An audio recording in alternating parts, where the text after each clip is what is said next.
If I had to say what is my favorite memory of Bob, I would be cheating all the other memories of Bob. If you look at his life example, the story from rags to riches, Bob Sebo's the embodiment of that.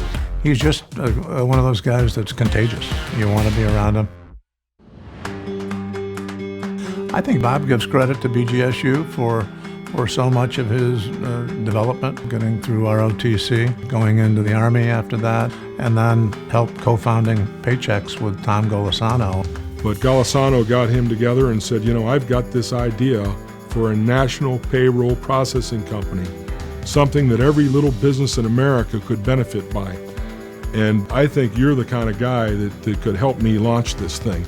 And those two guys as partners and what they've done with Paychex is truly incredible.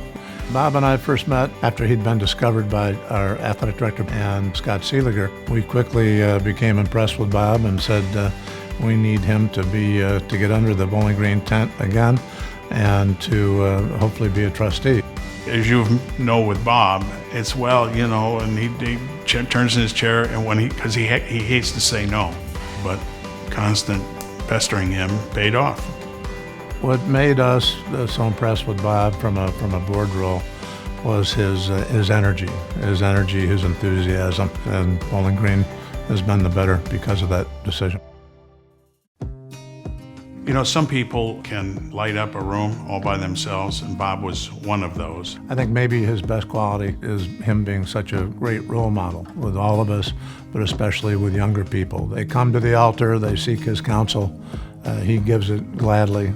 When here's a guy that can live anywhere in the world, in the country, and his loyalty and allegiance to Salem, Ohio, that his high school, I just would be amazed at the way he would try to help this business, help this downtown.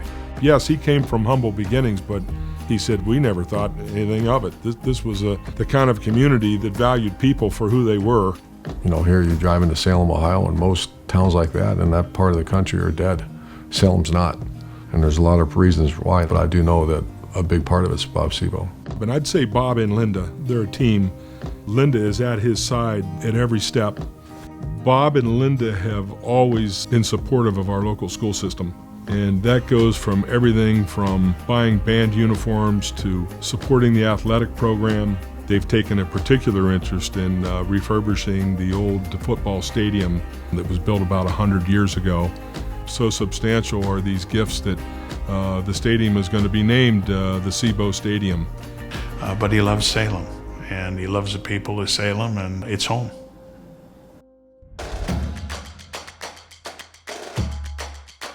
Bob and I worked on a lot of projects on the board in our time together.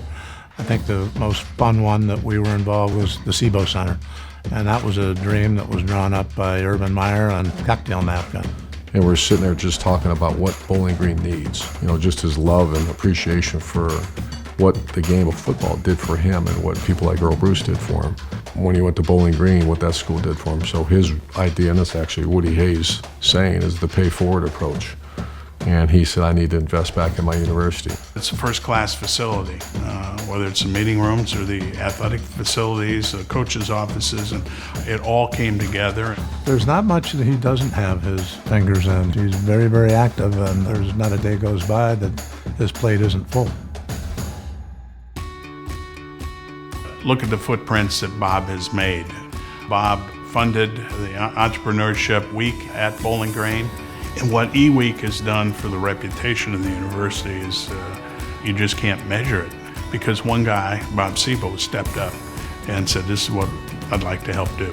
But it's not just about the money, it's about the leadership, it's about the attitude, it's about the personality, and he's one of a kind in many ways. Bob's not the only successful businessman I've been around, yet he is very unique in that his loyalty and allegiance to the people that developed him is the way it should be. You cannot deny the impact that he's had on his community, on the world, and particularly on Bowling Green. I think he's got brown blood in one vein and orange in the other. And he just has that connection to Bowling Green. It is a part of him, and it will always be with him. I can't imagine someone else has made an impact, on Bowling Green State University like Bob Sebo, and I can't imagine a more deserving person.